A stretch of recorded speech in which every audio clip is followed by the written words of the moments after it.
Afternoon, DEC Young Leaders, and welcome to our second virtual Young Leader meeting. Glad to have you along as we make DEC history together. I'm Steve Gregorian, CEO of the Detroit Economic Club.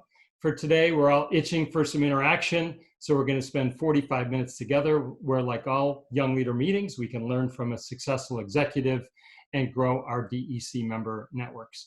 We'll spend 30 minutes with our guests today and then invite you to stay for an optional 15-minute networking session where we're going to have some fun. So let's get started. Our guest today is Michelle Acciavatti. Michelle is market leader for Michigan and Northwest Ohio for Willis Towers Watson and a highly valued DEC board member. In fact, it's thanks to Michelle's support and leadership that we started peer groups in 2019. So thank you for that, Michelle. Michelle's been with Willis Towers Watson since 1994. Where she's got more than 25 years of HR consulting experience. She received a Bachelor of Science in Actuarial Science and Mathematics from the University of Michigan, Go Blue. She serves on tons of boards, including the DEC, of course, and is the board chair for Special Olympics of Michigan. So, Michelle, welcome. Thanks for your time today and for all you do for the community and especially for the DEC. Thanks, Steve. I'm thrilled to be here, and thanks everyone for joining. I look forward to the discussion today. So, Michelle, you and I talked about this opportunity, and you proposed an intriguing topic, the art of managing up, down, and sideways. So let's get into that. And I know you introduced this recently at your company, Willis Towers Watson. So I guess first question is, what led you to have that discussion about this topic? Sure. Thanks, Steve. So, as we were looking at our young leaders at Willis Towers Watson, kind of those folks between, 5 and 15 years in their career, what we realized is they'd almost become similar to the sandwich generation. So you got to a point where you're no longer the one responsible for doing the work. You've got people and teams who are helping you do the work, and you're responsible for managing them. But now you're also responsible for managing up and talking to those senior leaders as well. And so the pressure kind of having to manage both of those relationships at the same time for the first time for a lot of these colleagues led us to that we needed to really have some open discussion and dialogue about it. And the other thing is, as we were prepping and as we were talking about this, and you'll hear this, and I apologize to the Willis Towers Watson colleagues listening, that it's really all about relationships. And it's all about how you build those relationships. There is so much of your success and your career advancement that's built on those relationships. And so we wanted to have some really honest discussions about how to do that and talk it through. How are those received? Very well. We've spent a lot of time at Willis Towers Watson talking about developing those next generation of leaders. We have a thing in Michigan that we're all about total world domination.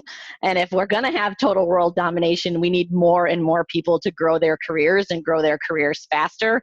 And so we spend a lot of time thinking about how do we do that. And so we've had great participation for our colleagues in these. Great. So, all right, managing up, down, and sideways. Let's start with down.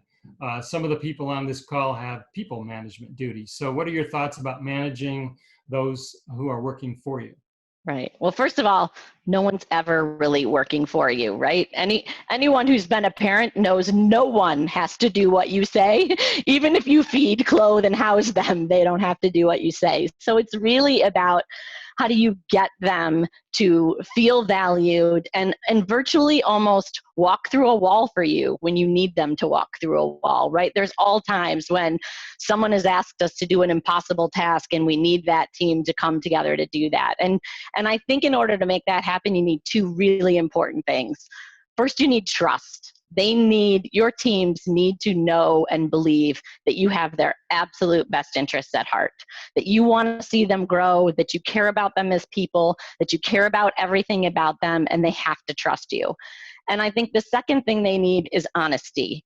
Everybody can be the manager that says, you're doing a great job, you're perfect, you're perfect, you're perfect. But you can think back in your careers of the people that always said that. You don't ever fully trust them, right? You need to, once you're at that management and starting to manage people level, you need to be able to give some constructive feedback to help people grow. They can't grow without it. None of us is ever void of the need of feedback and to get better. And anybody who's ever given constructive feedback knows when you're giving that feedback, the amount of anguish and pain and prep that goes in to delivering that to somebody, that comes from love. I mean, that comes from caring. And when you can do that for a colleague and they know that you have their best interests at heart and that you really want them to be better, then they're going to seek it out for you. And then they will walk through a wall for you because they know that push comes to shove, you're going to stand right next to them and go through the wall too. Yeah, that's great. You've got their back. So you're speaking my language. My team will tell you honesty and trust is really important values for me. So let's talk about that. Can you give us some tips for developing trust? Sure. I think first of all, you have to get to know your team both personally and professionally. We need to bring our whole selves to everything we do. And so you've got to understand the person's whole self. You need to know, where did they grow up? Do they have a family? What other struggles or trials could they be bringing here that you need to know? You need to know that. That's important. And how do you know that? You got to take the time. I mean, we all get busy in our day-to-day and we've got to get the deadline done and we've got to get this done. I will tell you, throughout this COVID pandemic, we've been sending clients oodles of information, right? Here's what people are doing for benefits and returning to work and all of that. And sometimes you got responses. The emails that I sent saying, I just want to see how you're doing, I got a response within 5 minutes every time. I mean, that's what matters. Those are the moments that matter. And again, I'll say this again because I believe you have to care. You can't fake that. You have to really care. And if you do, they know it, and trust gets built really fast and easy. Yeah, it's a really cool story that you're getting that kind of email response. So congratulations. Thanks. So we know managing up is important to everybody in their career. What are some tips for developing relationships with senior people in your organization? This is another one that is, and I didn't use the word, but the Willis Towers Watson folks know this is one of my favorite words, which is empathy, right? So as you start to think about, as you're presenting to senior leaders or to a client or seniors in the market anywhere, you got to kind of look at the person from three lenses. First, the person themselves. Who are they? Where did they come from? Who's their family? What's important to them? You got to know, again, back to that whole self. Second, you got to understand and know their role. What else are they dealing with within the company? What else are they faced with? Who else are they trying to manage? What else are they trying to balance in their role? How influential are they in their role? Are they well respected? Are they not? You got to know those things. And then lastly, from a company, what is going on at the company that might be influencing those leaders? So at this time, there are so many things that are influencing leaders. You've got to be mindful of that, and you've got to know that as you start to interact and help prepare and want to be successful. And I think there's a couple other things. First, thinking about if you've been asked to do a task by a senior leader, whatever that may be, where's that deliverable going? Where's the next place they have to take it? So I call it presentation ready. Think about if I'm giving this to my leader, are they giving it to their leader? And what does it look like that they have to give to their leader? I want to make it as easy as possible for my leader to hand it off and it be ready to go. They have all the questions answered, they're ready to go. So I think that's really important. And I think last, and I encourage all of you to do this as much as possible, ask for time with your leaders. I don't know if you've done it, but I've done it 1,000 times in my career. I've got colleagues who've done it, and asked time for me. No senior person, no leader will ever say, I don't have time for you and I don't want to help you. Now, it's important you make the best use of that time and you do your homework and you don't just show up and say, all right, make my career for me, tell me what I need to know. But if you prep and you have thoughtful questions, and no leader will not give you that time. And you'd be silly not to take advantage of it. You'd be silly. I have a funny story. We had an intern at Willis Towers Watson, and we had an all-colleague meeting, and I was sitting next to the intern, and the intern's name was Zeke. And I said, I told him who I was, and he's like, I'm Zeke. I'm an intern. I want to help. Is there something I can do to help you? And I said, yeah, I probably do have some stuff that I need some help on.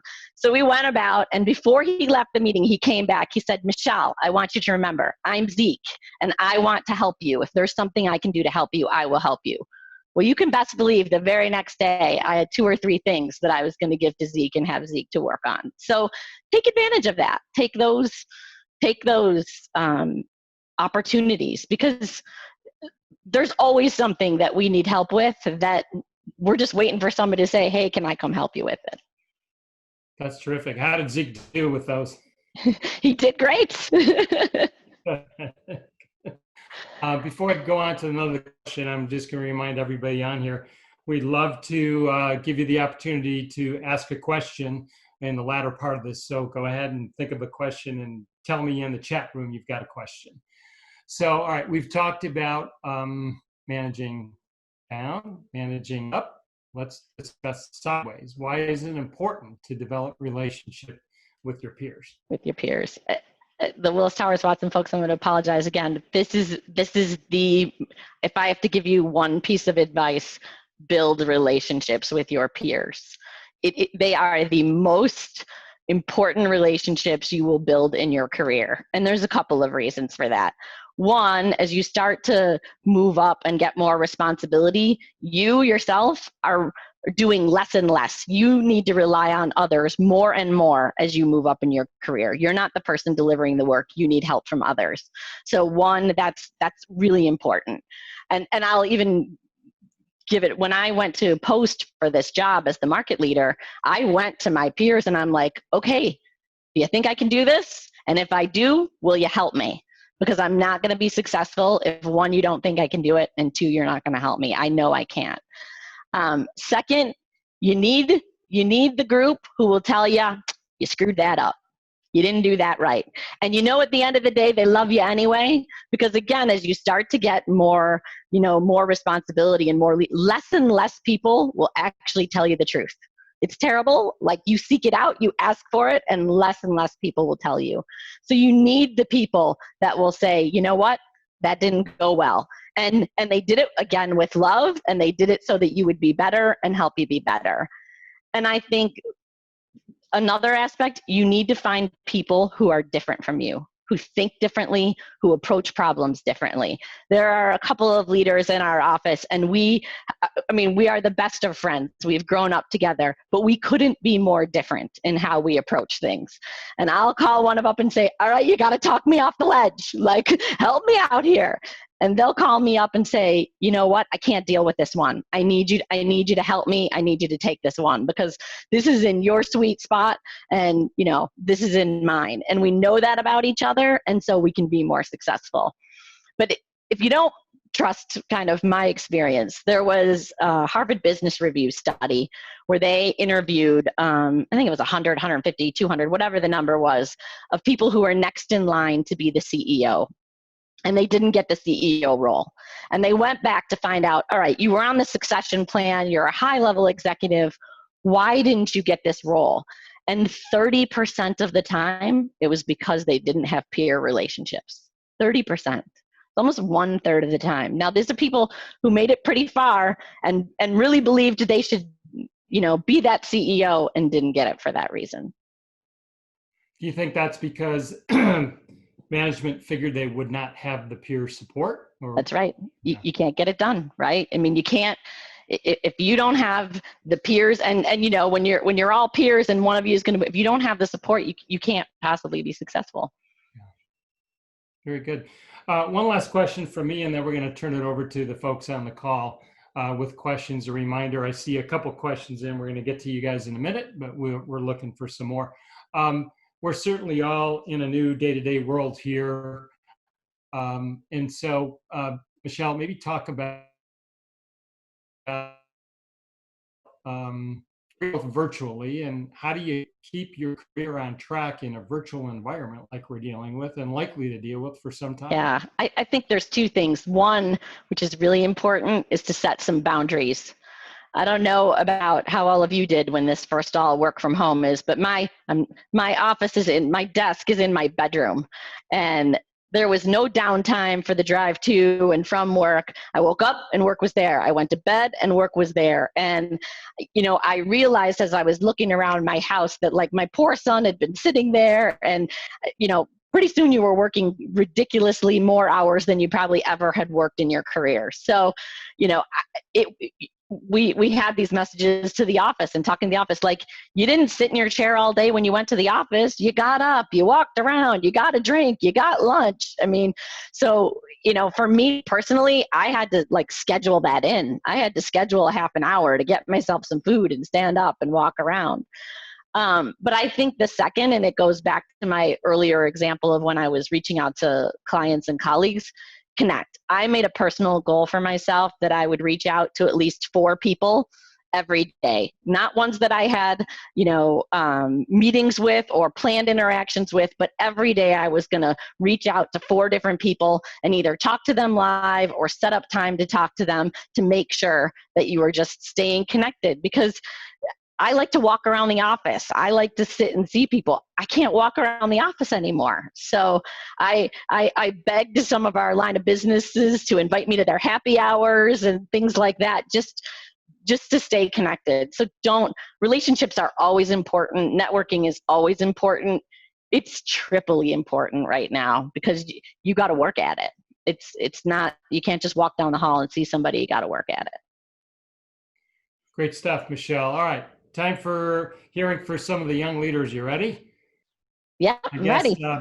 First on the list, I'm just taking these in chronological order. Alex Drost, you want to unmute yourself and go ahead. The floor is yours. Absolutely. Thank you, Stephen. Michelle, thank you very much for your time today. So I love that you called it the sandwich kind of layer of management. And one of the things that I've struggled with, and I'm sure everyone else on this call has, is you've got career demands, right? You're in arguably the peak of your career, right? In the late 20s, your 30s. It's that point where you've got more on your plate than you could imagine. You're learning to be a manager. You're learning to manage up, and you're getting pulled in 1,000 directions. And add on top of that a family and a personal life and balance. Okay. How do you deal with all that? How do you find that right balance where you don't forget about building the relationships and the right connections there, but also still excel at your job and what you're ultimately trying to achieve in your career? Yeah, no, you're exactly right. It is the like point in your career where everything explodes all at the same time. And you're like, tug of war, right? I think there's a couple of things. I think first, you have to get over, you were the person who did everything, right? That's how you got to be the manager, because you did it all. It was all you, right? And so there's a great book, and my Willis Towers Watson colleagues know this, called What Got You Here Won't Get You There. I highly recommended that. There's a companion book to it that's How Women Rise. You really should read them both, because it doesn't just apply to women, it applies to like introverts and other aspects of people. But so you have to like let go of I'm the one who has to do it all. And I can't take that on, because if I take it on, I have to do it all. This is again where your peers come in, right? You've made friends. Use your friends. Say, hey, I got this project. Can you help me with this? Can you do that? I mean, that's where you have to like let that go a little bit. And it's hard, believe me, because the doing is very satisfying. You're done and you've done it.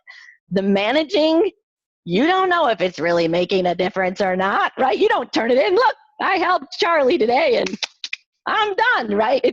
It's all that stuff that you don't get instant gratification for. So it's tough. And I think the second thing I will say is you have to learn to forgive yourself. Like at all times, you do the very best you can do. Some days your best isn't that great. And well, you learn from it and you kind of move on. Like you have to, and even this has become a thing in our house. I forgot to pick my son up one day, right? Great mom of the year here, right? And I'm like, Dino, I just did the best I could. I'm sorry. And he goes, we'll try again tomorrow. I'm like, right, we'll try again tomorrow. So you gotta forgive yourself. You're the hardest critic on yourself. And in this period of your life, especially, forgive yourself. Thanks, Michelle. And while you were talking, thanks to Christina, who put in the chat room the author of the book and what got you Marshall Goldsmith. Yep, Marshall Goldsmith, in case somebody wants to Google that and order that on Amazon or something. Next question from Katie New, Central Michigan University. Not there. This virtual background makes me feel like. Nice. Michelle, I appreciate your transparency and your communication a lot about relationships and building relationships. It's very much, I resonate a lot with that. But I find that when you have such a tight-knit group, especially at a senior level or even amongst peers, it's a struggle to bring folks in authentically and have them feel like they're a part of that same group. There might be inside jokes or things that you've talked about previously.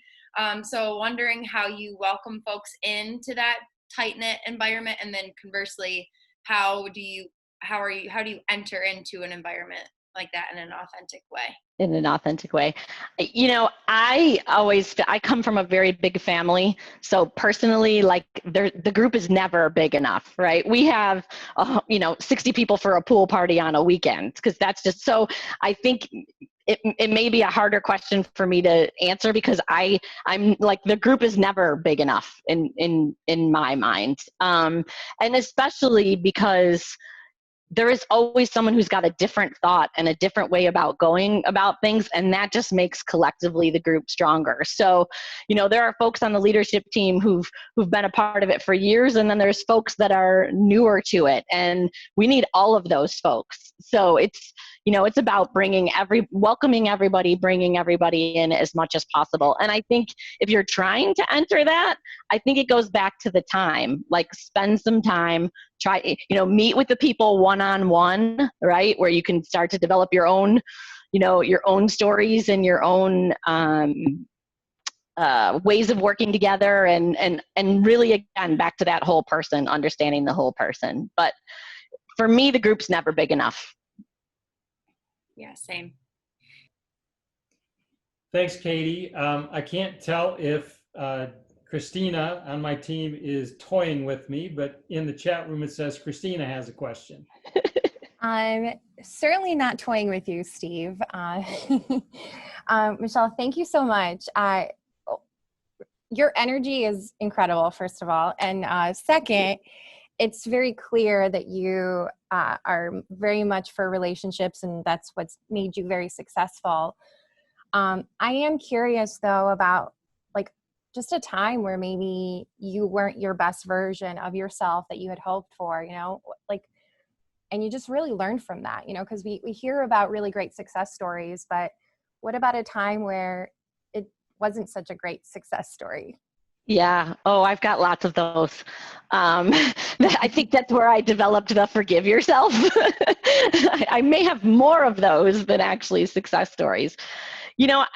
I think there's a couple of points. I had a couple of points in my career where I had things going on in my personal life. So I'll give you two. One, I was maybe 10 years, not quite 10 years into my career, 6 or 7 years into my career, and my brother-in-law got cancer, and he was single, and I became his caregiver. So work was very secondary in my world at the time, and I really thought I was kind of holding it all together and nobody knew. But everybody did know. And then when I looked back a year later, I was like, wow, I had no idea what was really happening there. And I think what that taught me was two things. One, again, back to those relationships and the people that you worked with. During that whole time when I reflected, I never got a single call from someone saying, where are you and what are you doing? All of the calls were, what can I do to help? And do you need help? And are you okay? So one, it really solidified that this is the place for me, and these are the people and the relationships I want to be around.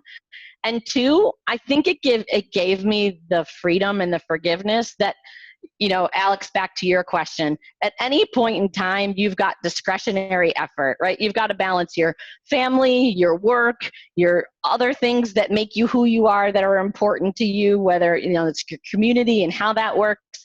And you've got this extra discretionary investment. And at any point in time, one of those three is most important. And it's okay to recognize that at this stage of my life, this is most important. And a year from now, something else might be more, then I can swap back to career. And I'll give you this example. When the market leader position was open, maybe 4 years before I posted for it, and my leadership and stuff asked if I was going to post for it. And at that time, I have a daughter with special needs, and her education was a mess, and I couldn't get anyone to teach her. And my response back to leadership was like, I know how to do my job really well right now. I'm being very successful and it's good. I can't give my discretionary effort to this because it needs to be with my daughter right now. And I said, but make no mistake, I want that role. I want that role at some point, but right now she gets my discretionary effort. And so I think that was those two experiences were big learnings for me. And it also made me more aware of our colleagues, because again, and that's why knowing the whole person is so important, because at any point in time, somebody could be going through something. I mean, at every point in time, someone's going through something, right? You got to be aware of it. I don't know if that answered your question. No, I hope did. so. No, Okay. thank you so much. Thank you. Thanks, Christina. I'm glad you're in the DEC office. While you're there, make sure no one's rifled through my office, please, and my desk. Thank you. It looks like we've got time for one more question. And Ryan Pischke, back to you. Over to you. Oh, here's my friend Ryan. I figured I had to jump in and join. I have the privilege of working with Michelle on a day-to-day basis. So I can say for everybody here that's seen what you're seeing, it's truly authentically her. The energy, the authenticity, the optimism, the passion this is not a front for this conversation. This is Michelle in a nutshell there. She has a great tagline that if she wants to share, she can, to drive all of us within Michigan and Northern Ohio about how we want to take on the world, if you will. So for that, I won't. But one thing, it's a good question that I'd like to ask you and how you've done, because I found this to be one of the harder challenges as you go through management or promotions. You've been with Willis Towers Watson in some variation for a very long time. I think you started your career with I did. Right out of college. I was 5. 3 years, because I think you just got out of college 3 years ago. I did. It's great. And you've had a number of promotions through that time. So in your management, and for a lot of people coming up, if you stay with an organization, you're going to manage peers that you worked alongside or worked for at some point in time along that path, which I find can be a very challenging way to manage, because they were colleagues, peers, people that managed you. How have you done through that process in terms of getting their buy-in, dealing with potential animosity of someone that felt that they should have been in a role that you are now in that was a peer of yours, or felt that they were higher deserving of that role, driving results, getting the results, because you've been extremely successful through that time. And at the same time, having hard conversations with people that 2 weeks ago were friends that were peers that you were having, confidential conversations like, oh, can you believe that this is what's going on? Or, what do you think about this? Now you have to have a hard conversation. You said it earlier, the person that gives the hard conversation to someone is a good leader. The person that can give that honest feedback. How do you do that with someone that you worked for or worked alongside that you're now their manager? I think it almost comes back to the topic of this too, right? The managing up, down, and sideways, right? You never know. And so you have to treat everybody and really care and be honest and be authentic. But I can give an example. I had a peer that we'd worked together for years, and then it turned out I started managing the person. And I mean, I love this person as a human, love. But I needed to give the person some feedback. And I'm telling you, it was weeks. I didn't sleep. I practiced. I prepped. I got ready. And I sat down to have the conversation, and I'm like, listen, let me first be clear. I adore you. I think you have all of these fantastic qualities and gifts and everything else. But this one thing is like threatening all of your success. And you know, I gave examples, but I did it all like from the heart and authentically. And I mean, I think that's what's worked for me in the past is I always joke that like, I'm not smart enough to lie. I can't remember lies. There's too much going on. I have to be exactly who I am when I am, mostly because you can see it, right? I'm no poker face. So I think honestly, it's the authenticity, and it's to go have the conversation and say, you know what? I don't know if I'm saying the right thing right now, but here's what I see, and here's the examples. And at the end, I want you to be so successful that this is why. And, you know, I think that's worked. I mean, Ryan, you can probably be a better judge because you've seen it too, but I think it's really like, it comes back to caring. It comes back to really knowing the whole person, and being honest, right? Being honest. But you got to be vulnerable to be honest, and that's hard for some people.